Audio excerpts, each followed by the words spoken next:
Je tenais à apporter mon soutien aux salariés de Goodyear, injustement condamnés à 9 mois de prison ferme. Je souhaitais aussi apporter tout mon soutien à tous les salariés syndiqués, à tous les agents publics syndiqués de France qui aujourd'hui vivent des moments difficiles et qui méritent et qui ont besoin de tout notre soutien. On ne doit pas lâcher, on doit les soutenir, on ne doit rien laisser, on ne doit pas se faire intimider.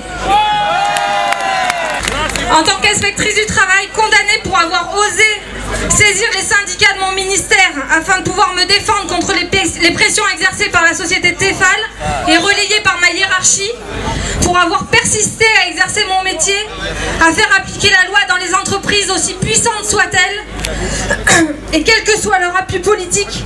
Je suis consternée aujourd'hui face aux attaques subies par les salariés et les syndiqués, attaques qui malheureusement se multiplient et s'intensifient dans tout le territoire national.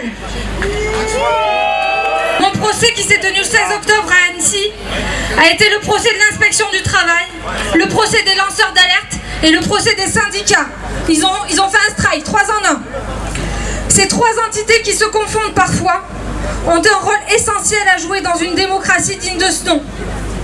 Condamner les inspecteurs du travail, les lanceurs d'alerte et les représentants syndicaux pour avoir joué leur rôle de veille et de gardien des valeurs de la République, que sont la justice sociale, l'égalité et la fraternité, est une atteinte insupportable à la démocratie.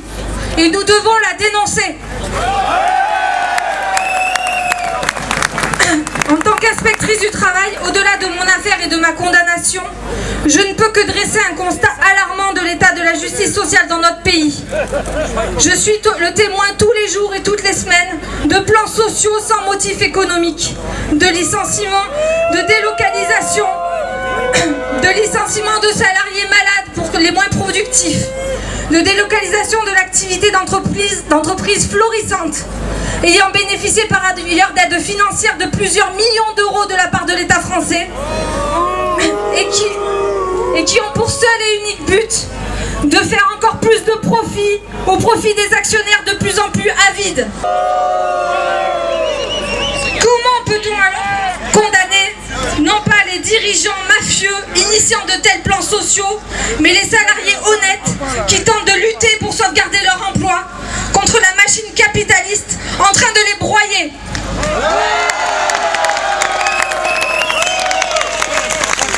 Comment peut-on établir le parallèle scandaleux entre un arrachage de chemises et l'éradication de centaines d'emplois?